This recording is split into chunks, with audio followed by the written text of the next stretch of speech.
Viúva viu a aparição na casa velha. Foi assim que a vila começou a respirar de novo. A manhã parecia ter decidido não nascer direito.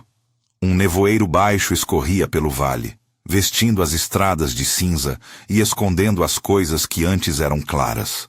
O galpão da fazenda, a árvore que fora de Joaquim, a placa que anunciava aluguel, onde tão pouco tempo antes havia um portão. Amélia ficou olhando pela fresta da cortina plástica do trailer, onde havia passado a noite. A mão segurava uma caneca com café frio e as palavras que vinha repetindo desde a expulsão voltavam com o vento. Foi-se a casa, foi-se o chão. O trailer cheirava a metal e a roupa molhada. Havia ali uma almofada que lembrava a cadeira de balanço, um pano de prato com manchas de um caldo que ela raramente conseguia terminar e um pequeno esconderijo de caixas com fotos amassadas. Quando olhava para as fotos, a sensação vinha como um nó. A casa que perdera estava vazia nas imagens, mas nela viviam os movimentos do dia a dia. O som do pedaço do portão batendo, o canto do galo, a voz de Esmeralda nas visitas raras que faziam às quartas. Esmeralda era nome que vinha com afeto e reprovação, como quem te liga para dizer a verdade que dói. Agora, ela era apenas memória, ou quase isso. Amélia saiu do trailer com as botas velhas, amarradas com uma fita azul. O caminho até o terreno onde a casa estava era curto, menos de alguns passos, mas todo passo parecia soprar as cinzas de uma vida. Ao se aproximar do quintal, notou o poço. Sempre foi ali, de pedra enchumbada, tapa de madeira podre e um fio de água que mais lembrava a lembrança do que líquido. A tampa estava inclinada. Um rumor, quase uma respiração, veio de dentro. Não era só o vento. Havia um som que lembrava a voz. Amélia parou. Era possível chamar aquilo de imaginação fatigada? De luto que se metamorfoseava em fantasia?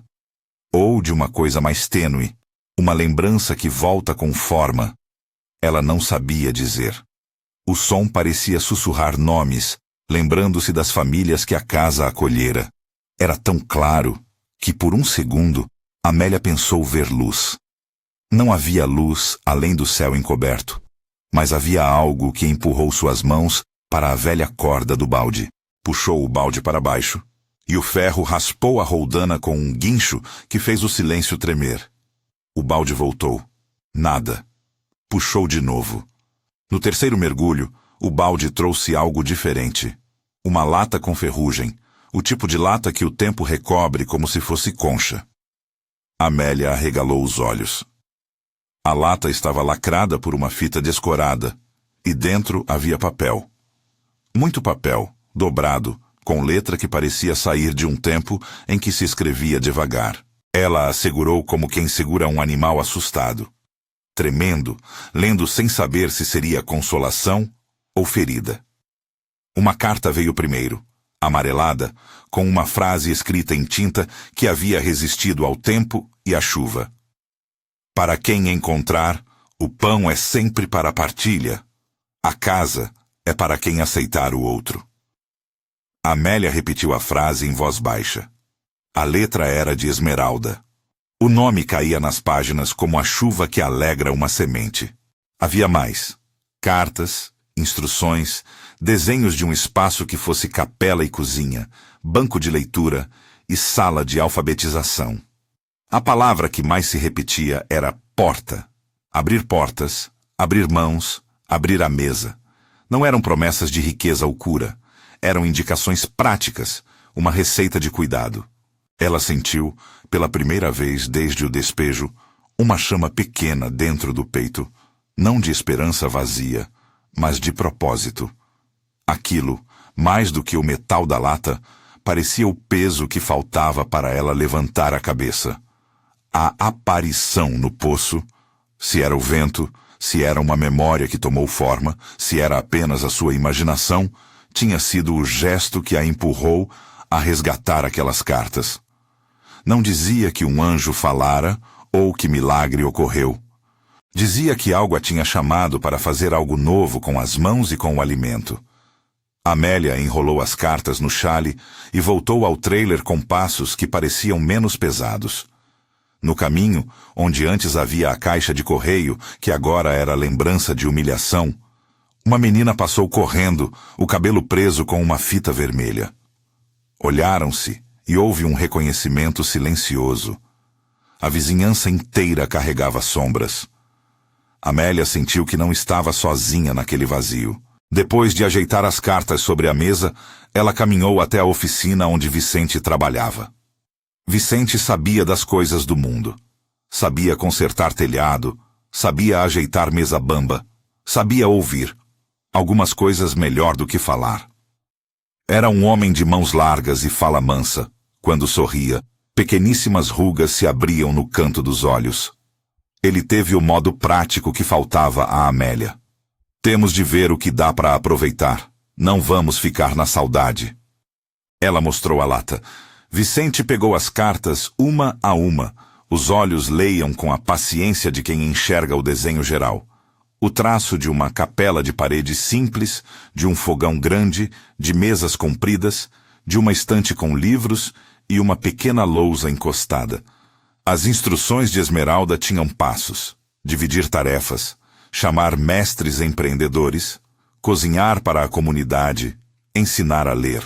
Não havia um tratado de milagres. Havia etapas: colocar alicerce, pedir doação de telhas, recolher comida e livros. Ali estava um projeto de dignidade. Ela sabia o que falava, disse Vicente. Esmeralda sempre teve a cabeça nas pessoas. Se isso é um chamado, podemos transformar em trabalho. Amélia sentiu a voz embargar. Não era só sobre a casa, era sobre a sensação de ser vista. Para quem tinha vivido a solidão do despejo, ser chamada por uma palavra que dizia venha era quase um luxo. Mas como começar? Perguntou ela. Nem temos chão onde pisar. Vicente bateu com o punho na palma da mão. Conta de quem decide que as coisas não vão ficar como estão. Começa-se com o que se tem. Prego e vontade, remendo e cal. Vamos ao quintal amanhã, ver o que sobrou. Convidamos poucos, lemos as cartas para eles e vemos o que cada um traz. Antes de irem embora, Vicente colocou a mão no ombro de Amélia, com aquela confiança sem exageros. Não vamos prometer céu. Vamos prometer cozinha quente e palavra aberta. Se a vila quiser, a gente constrói. Naquela tarde, Amélia reuniu o que pode chamar de família improvisada. Seus filhos passaram pelo trailer com pacotes de roupa e olhos cansados. Joaquim, o mais velho, já com calos de trabalho nos dedos, trouxe ferramentas enferrujadas. Maria Adelaide chegou com um caderno de ensino primário, roupas para doar e um caderno onde anotava receitas antigas. Pedro, o do meio, trazia um chapéu novo e um silêncio que dizia mais que palavras. Todos sentaram-se em volta da mesa, enquanto Amélia abria as cartas e lia em voz alta. A frase que ela mais repetia: pão e palavra juntam o que a perda separou. Dona Bem-vinda apareceu como sempre, com uma trouxa que cheirava a cozido. Ela havia sido cozinheira no antigo movimento de festas da comunidade e sua presença era consolo em forma humana. Quando ouviu sobre as cartas, bateu palmas com animação contida. Pão, palavras? Ah, minha filha, se vamos ter mesa, eu venho. Já tenho panelas. Mestre Bento pousou a sacola com cordas e tijolos nas mãos. Era pequeno, com olhos claros e uma história de trabalho das pedras. Teve a voz firme de quem defende que alvenaria é metáfora de vida. Um bom tijolo assentado não se move com vento. Se vai ter capela e cozinha, é preciso alicerce. Eu ensino os meninos a dar junta. A gente faz direito. Eles leram as cartas naquela tarde como se fossem receitas. As páginas traziam instruções discretas de organização. Um dia por semana de alfabetização, uma fila de quem precisa de alimento, uma mesa onde ninguém paga vergonha por pedir. Era como se Esmeralda, mesmo morta ou distante, deixasse um mapa para regenerar a dignidade. Ninguém ali leu promessas de fortuna. Leram ordens para mãos. Cozinhar, juntar madeira, escrever nomes nas fichas. A primeira reunião oficial foi marcada para o dia seguinte sob o pé de manga que ainda dava fruto no quintal comunitário. A praça era um círculo de bancas e cadeiras improvisadas. A notícia de que Amélia tinha encontrado cartas correu como sussurro que abre portas.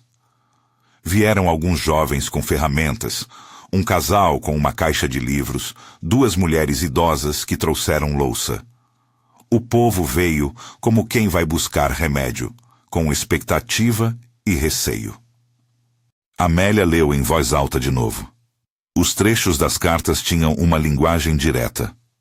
Se a fome bater, partilhe a sopa. Se a ignorância assombrar, traga a criança para sentar.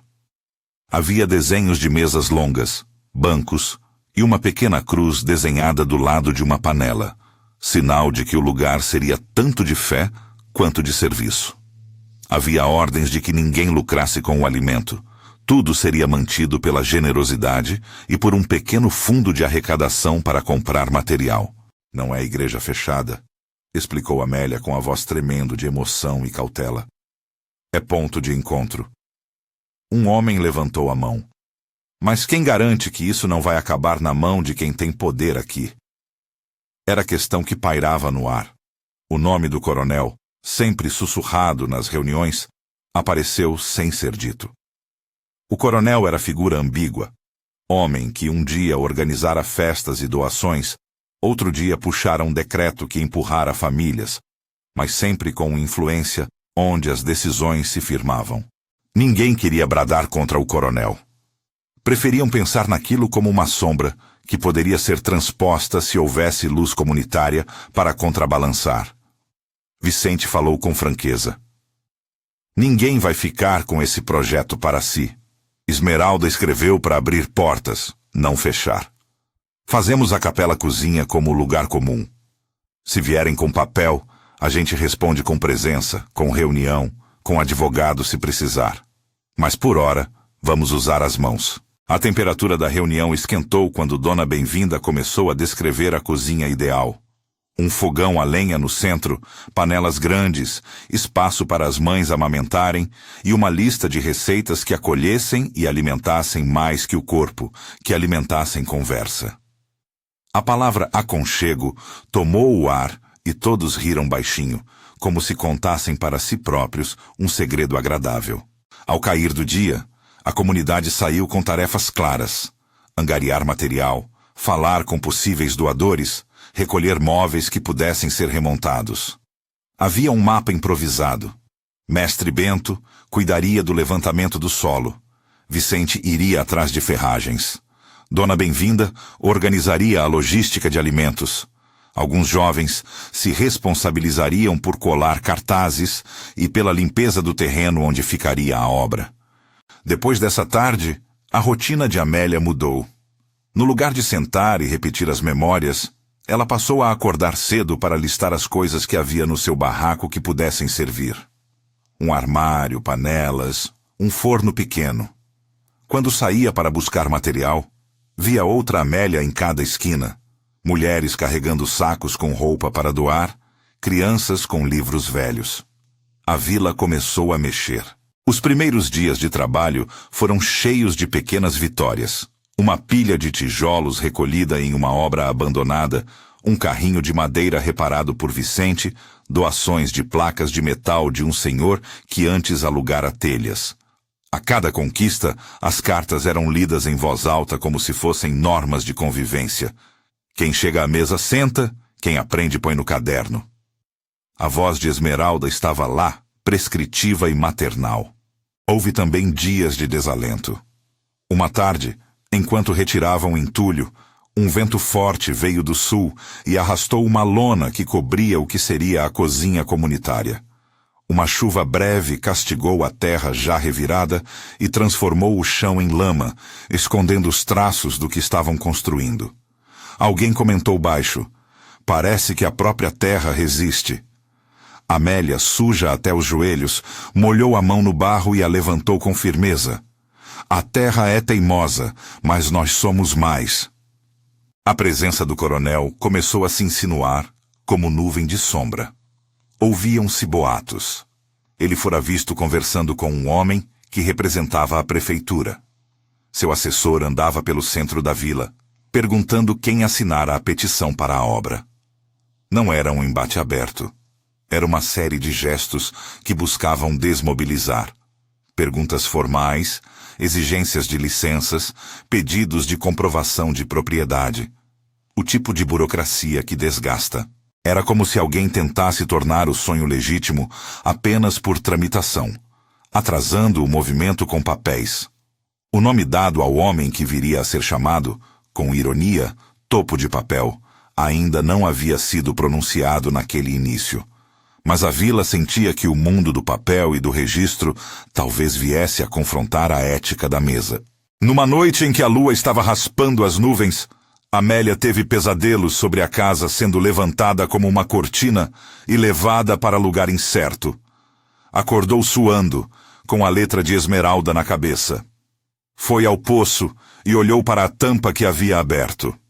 A sensação daquela manhã, do som que a fizera descer o balde, voltou como se alguém sussurrasse. Não pares. Não era ordem de novidade mística. Era impulso que parecia ter vindo do próprio chão, da memória vivida ali e que agora pedia continuidade. No entanto, nem tudo seria somente trabalho e fé prática. No 7º dia, quando a primeira remessa de telhas doadas estava para chegar, um homem da prefeitura apareceu na rua principal. Tinha um crachá no peito e um envelope selado. Perguntou por quem tinha assinado a autorização de obra. Vicente respondeu com calma. Temos um projeto, senhor. Estamos reconstruindo o espaço comunitário. O homem leu algumas palavras no envelope e meneou a cabeça. Há registro aí? Há alvará? O Conselho Municipal exige que obras em terrenos com mais de 50 metros sejam comunicadas. Se não houver, o material não pode ser descarregado. A voz era burocrática, mas havia um subtexto. Alguém atraíra a atenção para que regras fossem aplicadas estritamente. Os olhos do homem vasculharam o rosto de Amélia e pousaram em Vicente com um certo desprezo que a comunidade conhecia bem. Não havia uma ordem de prisão, era verdade, mas ali se insinuava um bloqueio. Traga a papelada. Sem ela, o caminhão não pode descarregar. E saiu, deixando atrás o olhar de quem anuncia demora. O caminhão, que vinha carregado de telhas doadas por uma cooperativa na cidade vizinha, estacionou à distância, esperando. O motorista não poderia descarregar até ter a autorização. Isso embargou o avanço concreto da obra e transformou a boa notícia em ponto de tensão. A comunidade tinha entrega marcada. Gente que aportara de longe, e agora tudo ficaria à espera de um carimbo. Dona Bem-vinda não se deixou vencer pelo desalento. Aquela noite, na casa improvisada que fazia de sede, botou um caldeirão no fogo e começou a cozinhar para quem havia sido chamado para esperar pelo caminhão. A mesa se encheu não só de comida, mas de voz. Pessoas contaram histórias de quando a comunidade se reergueu depois de enchentes, de vezes em que a união dera jeito em problemas que pareciam maiores que as mãos. A gente não deixa o caminhoneiro na rua esperando só porque um papelinho falta, disse um jovem com um olhar decidido. Se o papel é o problema, a gente resolve. Tem advogado na cidade que abre espaço para causas assim. Foi nessa hora que surgiu, entre os que conversavam, a ideia de buscar ajuda externa. Rui, o jovem jornalista que cobrira algumas ações locais, apareceu entre os convidados. Tinha um bloco de notas e olhou a reunião com curiosidade. Posso escrever uma matéria, disse ele. Não para inflamar, mas para mostrar o esforço. Às vezes, a visibilidade segura a burocracia. O nome dele surgiu como promessa de ar. Uma forma de levar a história para fora do pequeno círculo da vila. Enquanto isso, alguém mencionou topo de papel. O tipo de apelido que nasce quando se reconhece o poder do papel em travar as coisas. Se for preciso, vamos ao cartório, disse Vicente. Mas, primeiro, precisamos formalizar um estatuto do que estamos fazendo. Não queremos depender da boa vontade de um homem só. A ideia de formalização soava estranha a alguns. Era admitir que a legitimação moral precisava de carimbo jurídico. Mas naquele momento, diante do caminhão parado e da possibilidade de que a remessa de telhas fosse retirada, a palavra legal mudou de tom. Deixou de ser abstração e tornou-se estratégia. As cartas de Esmeralda passaram a circular como guia, não só moral, mas administrativo. Tinha ali uma frase que agora soava quase como uma instrução burocrática, embora fosse escrita em prosa simples. Organizem a ajuda para que ninguém diga que foi por capricho. Era conselho prático. Se a comunidade quisesse resistir à pressão, precisava transformar seu movimento em algo que o mundo do papel reconhecesse. Na manhã seguinte, enquanto uma fila de voluntários ajudava a preparar o espaço para a chegada do caminhão, um carro preto atravessou a rua. Não era dos muitos que vinham. Era carro com vidros escuros. Um homem de olhar difícil desceu e perguntou pela responsável. "Sou eu", disse Amélia, e o homem falou com voz controlada. "Sou representante do coronel. Há reclamações de vizinhos sobre a obra. Precisamos conversar sobre termos e horários. O coronel se preocupa com a ordem da vila." A fala era de quem tem elo com poder, polida, mas firme. O receio se espalhou. Ninguém quis transformar aquilo em confronto. Amélia sentiu o peso do momento. Um representante com ordem de retardar poderia não gritar, mas sua presença já criava hesitação nas doações e nos motoristas. Era a primeira vez que o poder se manifestava abertamente. Vicente respondeu com calma, como treinaram. "Estamos organizados, senhor. Se houver reclamações, trazemos as pessoas. Queremos apenas construir um lugar para a comunidade." O homem fez um gesto, como se devolvesse a conversa ao vento.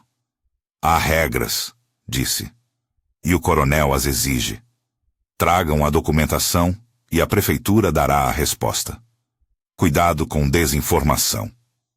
Foi embora, com a mesma polidez e mesmo olhar difícil.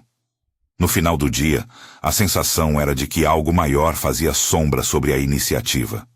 Não um inimigo pessoal, mas uma máquina que trabalha com papéis e olhares, que pode atrasar e sufocar. Amélia passou a noite pensando em cartas e papéis. As cartas de Esmeralda diziam: "Abra a porta." O mundo dos papéis dizia: "Feche por escrito." Era preciso aprender essa língua. Vicente sugeriu procurar Topo de Papel, o homem que organizava documentos e sabia passar por burocracias. Mas a busca por Topo de Papel trazia riscos. Envolver um especialista em papéis podia trazer mais formalidade, e com ela, a possibilidade de que o projeto perdesse a espontaneidade que o havia tornado vivo. A vila precisava decidir. E enquanto a discussão fervilhava, o caminhão continuava à espera, as telhas quietas como promessas contidas. Havia no ar uma sensação de que a próxima ação definiria o rumo, avançar pela via da formalização e enfrentar o poder com papéis ao lado, ou insistir na mobilização de presença e visibilidade, contando com a imprensa e a força humana para vencer o atraso. Amélia olhou para as cartas mais uma vez naquela noite. A letra de Esmeralda parecia dizer: "Não há receita só de papel, nem só de presença." Havia que misturar os dois. Colocou as cartas de volta na lata e aguardou com cuidado. Dormiu com o som distante do caminhão, um leve ronco que poderia ser promessa ou aviso. Na manhã seguinte, quando o sol queria furar o nevoeiro, chegaram duas notícias. O motorista do caminhão informara que o descarregamento estava suspenso até a prefeitura liberar a entrega. E Rui, o jornalista, telefonara para confirmar que viria no dia seguinte para conversar sobre a história e talvez publicar algo. Era a primeira vez em que uma coisa de fora poderia dar voz à vila. Mas também a primeira vez em que o movimento perceberia que a ajuda vem com strings attached e que toda visibilidade pode, ao mesmo tempo, proteger e expor. Amélia sentiu a respiração presa. A lata no seu guarda-roupa parecia pesada. A aparição no poço tinha sido a fagulha. Agora era momento de ver se o fogo que ela acendera poderia transformar barro em tijolo. Havia uma fila de passos a tomar: formalizar o projeto, negociar com a prefeitura, conversar com o representante do coronel e preparar a vila para a possibilidade de conflito de interesses. Era como construir uma casa. Primeiro, o alicerce. Se o alicerce fosse mal feito, não havia cobertura que resolvesse. Antes do meio-dia, Vicente convocou os líderes improvisados para planejar a ida ao cartório e a conversa com Rui. Maria Adelaide respirou fundo e disse: "Se nossa história sair do povo, talvez ninguém ignore que aqui há gente que precisa." Joaquim assentiu e acrescentou: "Se Topo de Papel disser que pode ajudar, então vamos. Mas que fique claro, isso não é para um só dono. É nosso." Os dias que se abriram depois foram de uma mescla de pequenos trabalhos e apreensões. Alguns vizinhos passaram a circular pela entrada da vila com olhos de curiosidade e também de avaliação. "Será que aguentam?" perguntavam-se. O sentimento de comunidade, que até então fora feito de jantar às pressas e conversa na calçada, começou a se concretizar em lista de presença, em cadernos e em reuniões com pauta. Esmeralda, que já não falava mais, tinha suas cartas usadas como documento fundador.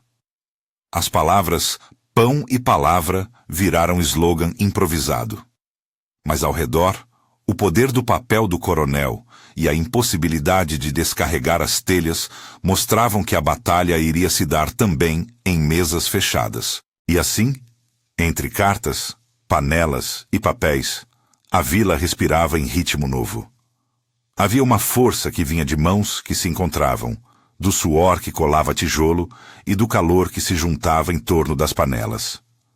Ao mesmo tempo, cada gesto era acompanhado por uma sombra: a burocracia, a influência do coronel, a chegada eventual da imprensa. Amélia caminhava no meio disso tudo, com a caixa de cartas sempre próxima, sabendo que o que havia encontrado no poço não era um passaporte para milagres, mas um mapa para reconstruir vida, e que pela primeira vez desde o despejo sentia os passos daquilo que poderia ser chamado de salvação.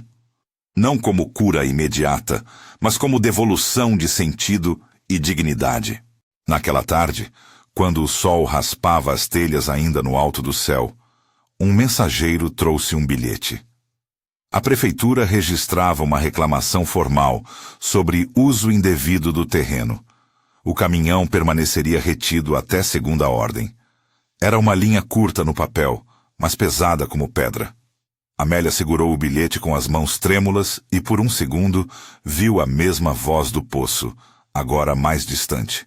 As cartas dentro da lata pareciam perder cor.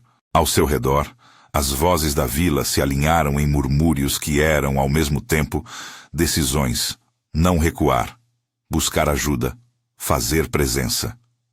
Ninguém sabia ainda quais seriam os próximos passos, mas havia certeza de que a próxima coisa a acontecer mudaria tudo. Ou o caminhão descarregaria e as telhas seriam postas uma a uma pelo esforço coletivo, ou a burocracia e a sombra do poder iriam esticar seus tentáculos e adiar o que já tardara demais. Amélia respirou fundo, guardou a lata embaixo do colchão, não por segredo, mas por proteção, e foi até a porta do trailer, olhando para a estrada onde o caminhão estava parado.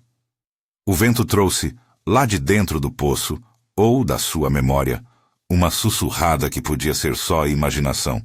"Não pare, Amélia! Abra a porta!" E com essa ordem tênue, o povo da vila se recolheu para preparar as ações do dia seguinte. Buscar Topo de Papel, conversar com Rui, organizar uma vigília de presença e, talvez, cantar ao redor do caminhão para que a entrega finalmente pudesse ser feita. O tempo parecia esperar pela primeira martelada, mas ninguém sabia quantas seriam necessárias para fincar a pedra de entrada. O tempo parecia esperar pela primeira martelada, mas ninguém sabia quantas seriam necessárias para fincar a pedra de entrada. Na manhã em que a vila acordou com o rumor de que o caminhão permaneceria retido, Vicente saiu antes do sol, as mãos marcadas de pequenos cortes e a camiseta molhada do suor da noite. Foi até o ponto em que os homens do caminhão conversavam com a prefeitura. Falou com calma, desenhando com os dedos no ar o croquis improvisado que já carregava na cabeça. Voltou com uma notícia prática. Havia a possibilidade de que o material fosse liberado se apresentassem um documento que comprovasse a intenção coletiva, um estatuto ou uma ata assinada. Era burocracia nua, a mesma que empurra o cotidiano para dentro de gavetas e carimbos, mas Vicente tinha agora um argumento diferente. O trabalho de quem vive da terra também precisa de papel. Topo de Papel apareceu pouco depois, não com a pompa de um escriba, mas com a gravata torta e a pasta amassada. Quando Amélia o viu, teve uma hesitação. Era preciso confiar a palavra escrita a quem sabia dobrar a realidade em linhas e selos. Ele sentou-se na beira de um tambor, escutou as cartas, olhou os desenhos que Esmeralda deixara e sorriu com ar de quem já tinha visto muitas causas semelhantes. Não gosto de vender esperanças, disse. Gosto de organizar o que já existe em provas. Se tiver quem assine, eu redijo. Não prometo facilidades, mas prometo que, com papel certo, a máquina que trava pode ser forçada a abrir. Topo de Papel trabalhou como quem remenda roupas. Mediu, cortou e costurou. Fez um estatuto simples, com cláusulas que defendiam a natureza comunitária do empreendimento, a proibição de exploração econômica do espaço e a forma de eleição de uma comissão de gestão. A cada frase colocada à prova, Amélia sentia que aprendia uma língua nova, feita de termos e números, de prazos e testemunhas. Os filhos assinaram, alguns vizinhos colocaram o polegar como quem sela promessas antigas. Não era um certificado de amor, mas era um modo de trancar a intenção em documento. Rui voltou no dia seguinte, com uma câmera pequena e uma curiosidade que era boa companhia. Ele conversou com as pessoas, anotou nomes e deixou transbordar o que as cartas e a presença já contavam. A vila estava se levantando. No texto que saiu na manhã seguinte na página local que Rui mantinha, não havia palavras inflamadas nem heróis. Havia rostos, panelas, um desenho de Esmeralda e a foto do balde enferrujado que tirara a lata do poço. A matéria trouxe um leitorado novo. Alguns voluntários, uma pequena doação de livros e, sobretudo, olhos que passavam a vigiar a relação entre poder local e necessidade de comunidade. A visibilidade teve um efeito ambíguo. De um lado, trouxe pessoas dispostas a ajudar. De outro, fez com que o coronel percebesse, com a economia de quem controla gestos, que algo se movia fora de sua esfera de influência. Ele não apareceu em público. Mandou recados que cheiravam a conselho e advertência. Era, como sempre, mais gesto do que ordem. O representante que falara antes veio novamente, desta vez com um elenco de perguntas técnicas, documentação de posse, prova de que o terreno não fora reclamado por herdeiros distantes. A lógica do homem era simples. Se não havia ordem por escrito, podia-se impedir por escrito. A vila respondeu com o que sabia fazer melhor. Presença. Em vez de discutir em gabinetes que eles nem conheciam, reuniram-se ao redor do caminhão, acenderam música de repente e sentaram-se para almoçar em cadeiras improvisadas. Mulheres serviam sopa em potes plásticos, crianças correndo entre as pernas. A vigília não era apenas guarda de material, era um argumento de humanidade. Quem olha, vê. Quem ouve, pergunta por quê. E quando o caminhoneiro, constrangido, se aproximou para explicar que não podia descarregar, as conversas se ergueram em perguntas certas. Se a cidade precisa de telhado para abrigar pessoas depois da chuva, por que um papel pode valer mais que o frio? Nos dias que seguiram, a tensão escalou em pequenos atos. Alguém cortou os cabos que seguravam a lona que cobria parte do material doado. As chaves de uma caixa de ferramentas desapareceram durante a noite. Não havia gritos acusatórios. Havia o rumor de que havia quem preferisse o projeto inerte. Um incêndio acidental atingiu uma pilha de entulhos na madrugada. O fogo foi pequeno, mas as chamas lamberam uma parte da empilhadeira de madeira que pretendiam reaproveitar. O susto trouxe lágrimas, mas também uma decisão. A comunidade deveria aumentar a sua presença noturna, e a cozinha de Dona Bem-vinda passou a manter uma fervura constante, potes no fogo, braços prontos para mover água.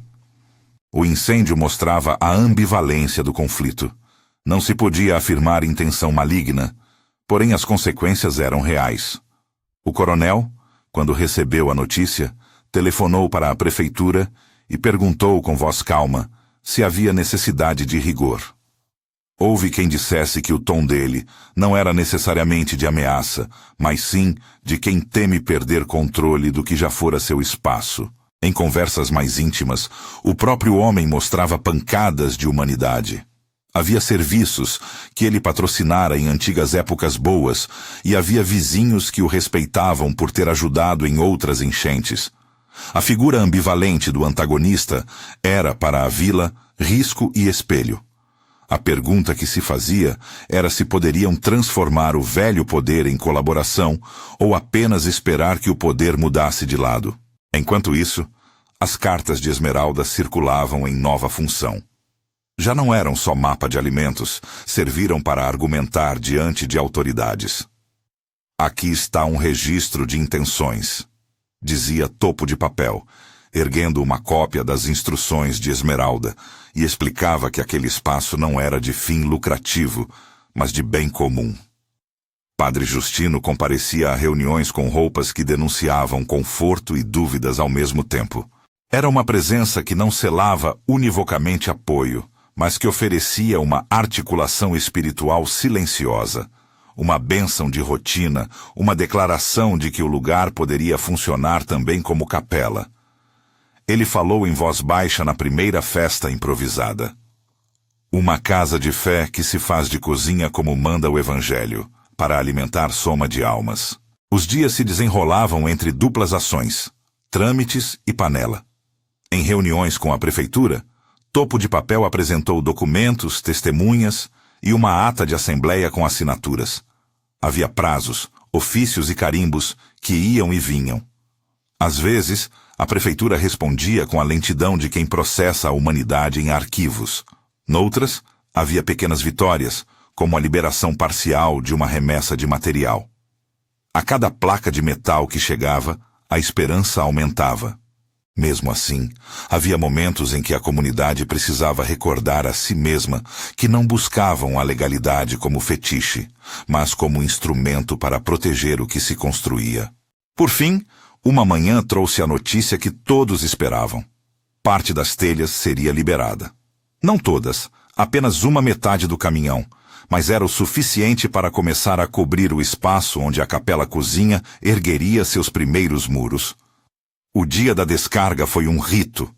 Havia de novo a música que parecia servir de cobertura para o batente dos martelos.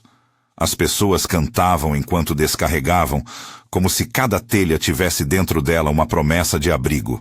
Vicente coordenava as brigadas. Mestre Bento dirigia assentamento de tijolos com a paciência de quem fala às pedras, e as mãos de jovens e adultos moldavam juntas o espaço que começava a ter altura. O suor estava presente, mas havia riso, pequenas provocações e abraços que lavavam a cara. O clímax prático, como combinado em cartas e reuniões, foi a chegada das últimas telhas. Numa tarde em que a vila parecia toda presente, um caminhão menor, discretamente escoltado por voluntários da cooperativa, trouxe a última remessa. A nuvem de poeira levantou-se sob as rodas e o sol jogou sombras longas sobre os rostos. Havia tensão. Durante semanas, a espera criara um significado especial para aquela entrega. Quando as telhas começaram a ser passadas, uma a uma, as mãos encontraram ritmo. Uma senhora de cabelos brancos, que aparecera poucas vezes, mas que trazia histórias de enchentes antigas, estendeu a mão e colocou, com cuidado, a última telha no lugar. Não houve fanfarra. Houve um suspiro coletivo, um som que parecia o fechar de um ciclo. A pedra de entrada foi escolhida no final do dia. Não era pedra polida. Era uma laje que alguém achara no fundo do quintal, de um cinza que lembrava chuva. Vicente fez um pequeno discurso improvisado. Falou de trabalho, de dívida com o passado e de cuidado com o futuro.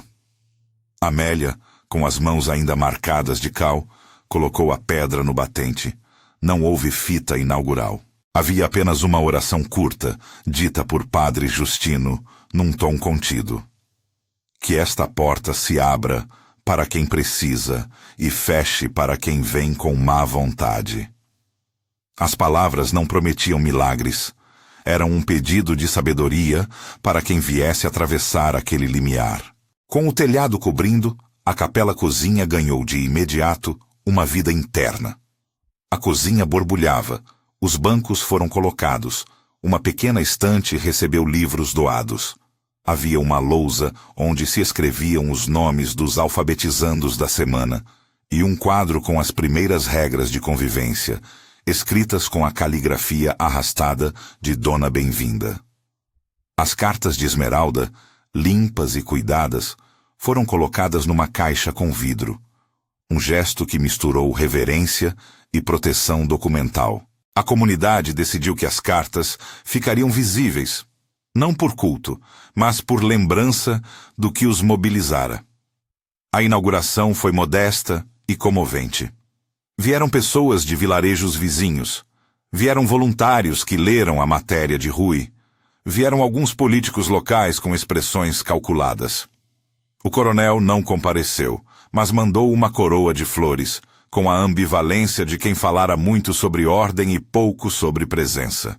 Havia pastel de Dona Bem-vinda na mesa, jovens que entregavam panfletos sobre alfabetização, e um menino que, na hora de cortar o bolo improvisado, disse, alto, que queria aprender a escrever o próprio nome. A partir daquele dia, a capela-cozinha passou a funcionar com turnos, didaticamente organizados por quem sabia que eram maioria. Os anos que vieram depois não foram uma estrada reta. Houve altos e baixos, como em qualquer iniciativa que mistura ideal e prática. Um verão trouxe enchentes que alagaram parte do salão. Depois de noite de trabalho, lá estavam as portas sendo abertas para abrigar famílias. Houveram escassezes de doações. Em outras vezes, a generosidade vinha de pequenos comércios da cidade. Um escândalo municipal colocou prazos difíceis para a assembleia que geria a capela. Foi preciso negociar novas regras administrativas. Em outro momento, um dirigente local propôs inserir o espaço em um programa de serviços oficiais, o que ameaçava a autonomia construída pelos vizinhos. Houve discussões em que palavras ásperas foram ditas. Em cada uma dessas crises, as cartas de Esmeralda voltavam a ser lidas, não como texto sagrado, mas como arquivo de intenções. Décadas depois, a capela estava consolidada de maneiras que aí sentiam na vida de todos. Trazia, ao mesmo tempo, a simplicidade da mesa posta e a seriedade de um projeto de oferta de serviços. Um programa de alfabetização que ensinava adultos a ler e a preencher um formulário. Uma cozinha comunitária que mantinha uma fila organizada nos dias de emergência. Um abrigo reconhecido pelas autoridades como ponto de acolhimento em enchentes. A comunidade conseguiu, com a ajuda de Topo de Papel e de outros aliados, o registro jurídico que salvaguardava o espaço de interesses individuais. A capela-cozinha passou a formar uma rede, a se articular com ONGs de cidade próxima, a receber estagiários de serviço social, a manter um fundo para emergências. Amélia envelheceu no espaço que ajudara a erguer. Não mais morava em trailer. Ganhara, aos poucos, um quarto simples nos fundos do prédio comunitário, onde poderia descansar vendo o quintal. Seus filhos seguiam com suas vidas, mas faziam questão de retornar nos fins de semana, trazendo netos.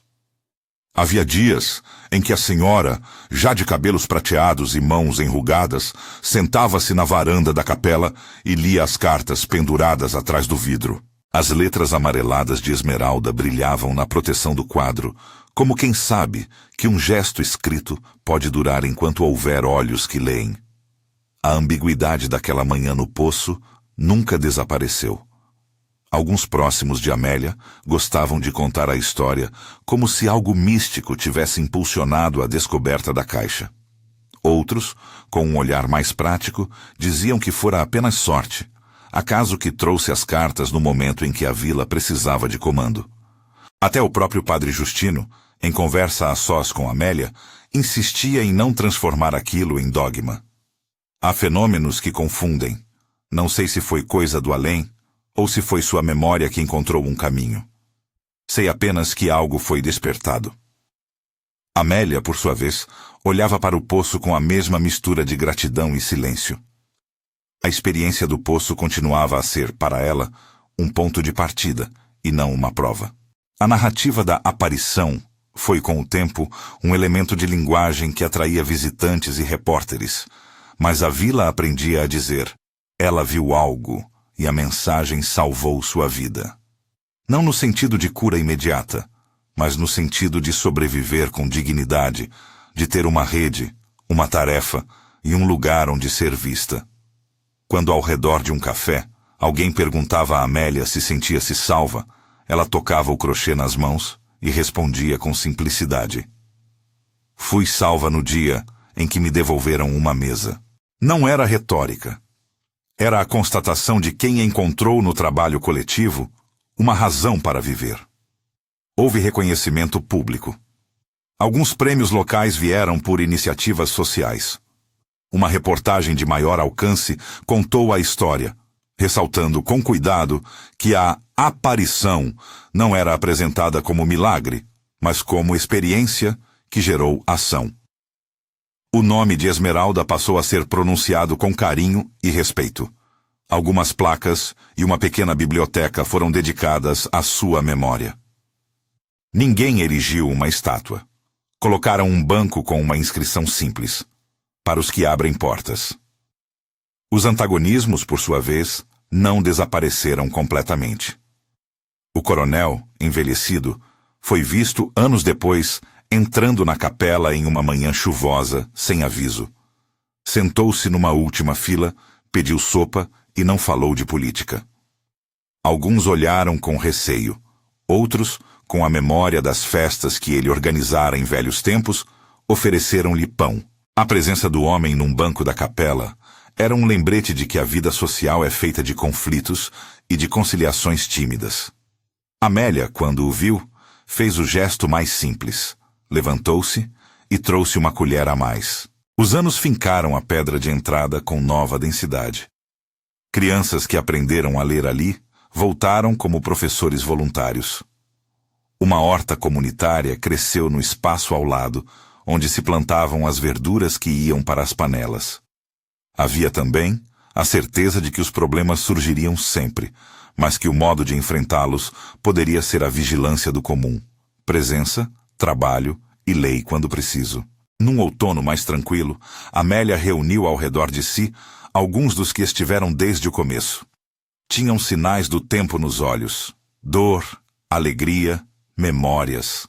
Abriu a caixa de alumínio onde guardava as cartas e leu, em voz tremida, certas frases de Esmeralda: pão para partilha, palavra para ensinar, porta para acolher. Não pronunciou aparição. Falou de uma manhã em que ouviu o poço e que isso servira para que levantassem um lugar. Depois riu, um riso pequeno e limpo. Não foi um milagre que me tirou da rua, foi uma decisão. Um grupo de gente que decidiu não deixar a nossa vida morrer. Antes de se despedirem, alguém pediu que Amélia escrevesse uma dedicatória numa folha em branco, que seria colocada ao lado das cartas no vidro. Suas palavras foram curtas, diretas. Se encontrarem este papel, saibam que a mesa está posta. Cheguem com fome de aprender.